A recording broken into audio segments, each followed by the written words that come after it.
In today's video, I'm going to show you how to use the new Giraldez Infinity Mark II, so you can see for yourself that it's specifically designed for painting miniatures.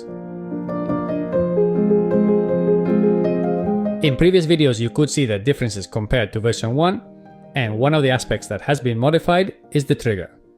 If you haven't seen that video yet, I recommend watching it, as there are some important improvements. The sketching caps are still present, as this is a characteristic feature of my airbrush, in sizes S, M and L. I'm now going to fit the size L, which allows you to work at a greater distance from the miniature. You can rest the sketching cap on the base, or work without resting it when you apply the base color. The distance from the figure needs to be greater in order to cover a wider surface. This airbrush also features a quick connect fitting. For the base color, I'm going to use Nocturnal Red from the game Air range. It's the new formulation, in whose development I also took part. Now the paint covers better and matches game color, and as you can see, there's no need to add water. It flows beautifully. I press the trigger down and slightly back, and I start applying the base color. Placing your finger in this position is very important, as it gives you total control, both when pressing down and when pulling the trigger back.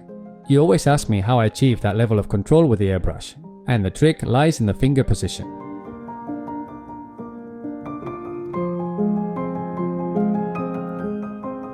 And the base color is now applied. To clean it and make a color change, I unscrew the rear part, loosen the piece that holds the needle, and pull the trigger back.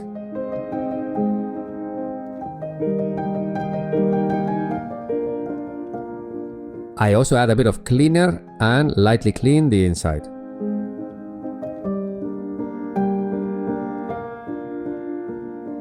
It's important to pull the trigger all the way back.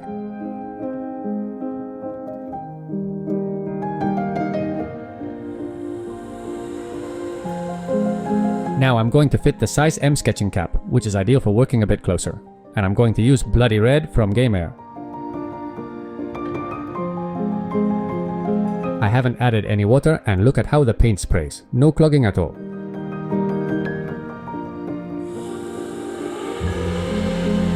I apply the highlights by pressing the trigger down, just a little and also slightly back. The trigger on this airbrush is completely vertical. It's designed this way to make miniature painting easier, since when you press down, you barely need to pull it back for the paint to come out. This provides great precision, especially when painting small areas. If paint dries on the tip, you can clean it with your fingers, just like that.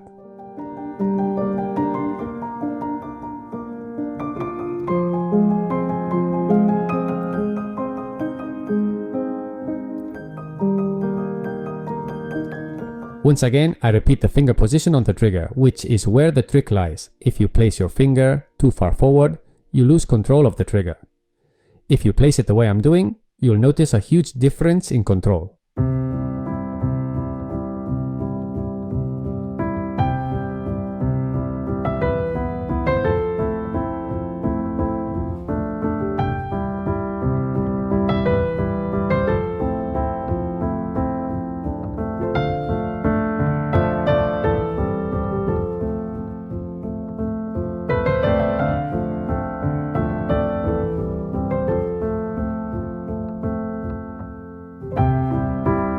And the first highlight on the red is finished.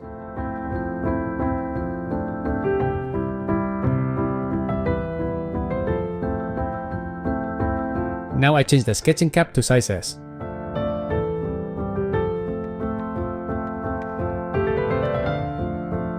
For the next highlights I use Sunset Orange and add a few drops of Spanish water to thin it.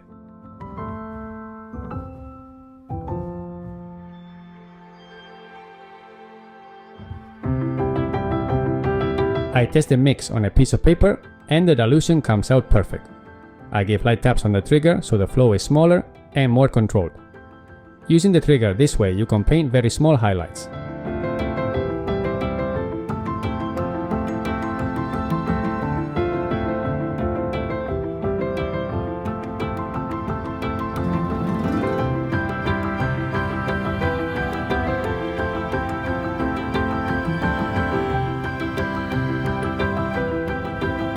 Look how nice these highlights turn out.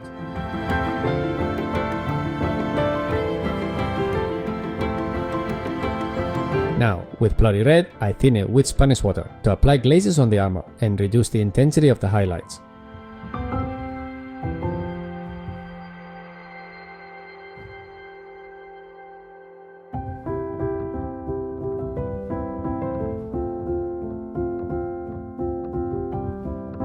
With masking tape and putty, I cover the red area, since the area I'm going to paint now will be yellow. I start with orange fire to paint the base color. The process is the same. Since it's the base color, I start a bit farther away from the figure.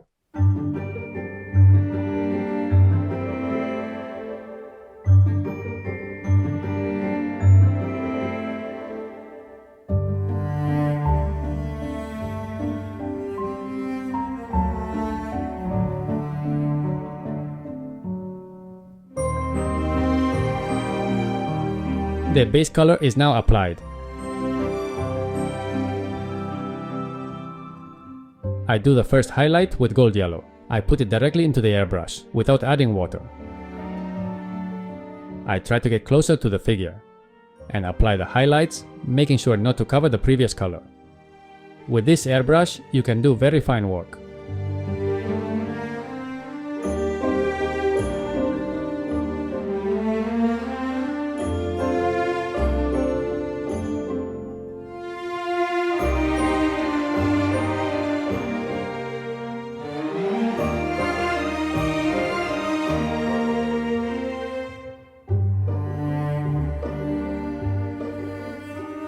The next highlight is with sun yellow.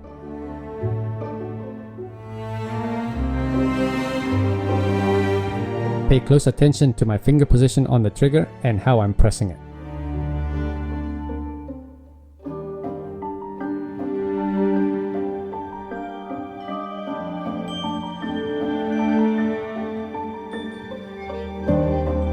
The great thing about the Game Air range is that they're very saturated colors, and they don't lose color strength.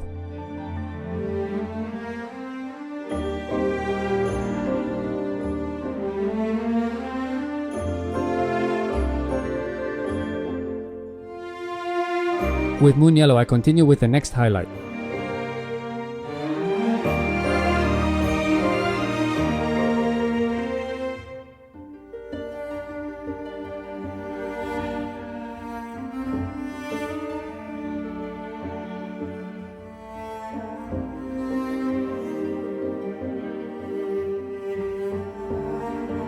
Now I need to make the highlight smaller, without covering the previous highlights.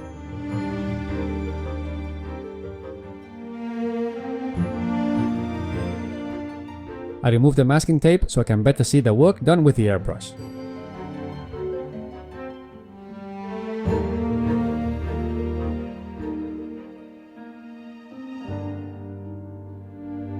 To achieve quick definition, I'm going to use forged red shade.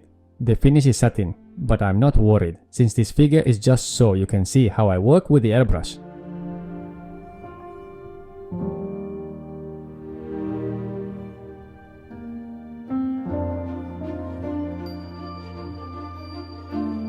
To define the yellow areas, I use Imperial Gold shade.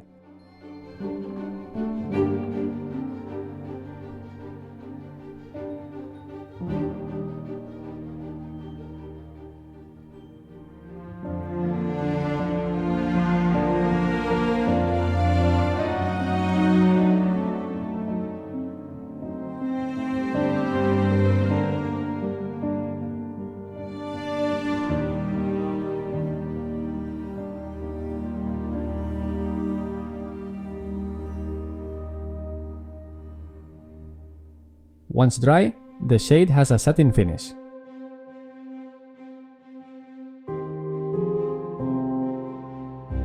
With sterling silver light, I paint the decorative parts of the armor.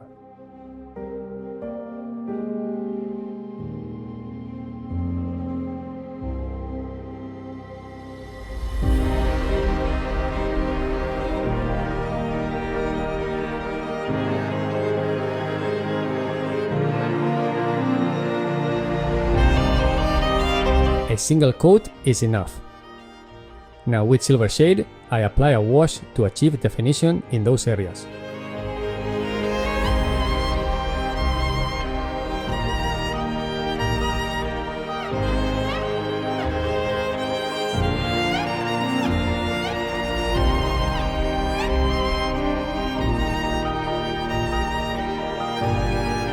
Off camera, I've painted the rest of the parts, the eyes, the bolter, and the base decoration. All that's left is to add the decals and apply weathering, but I'll leave that for another video.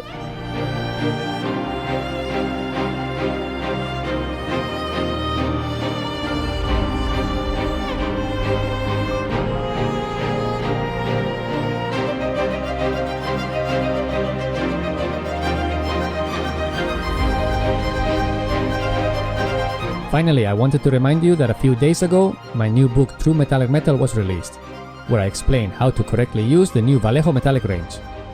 In addition, I include color theory applied to metals, a large number of tutorials, and lots of tips. If you want to get it, it's available in my online store. See you in the next video.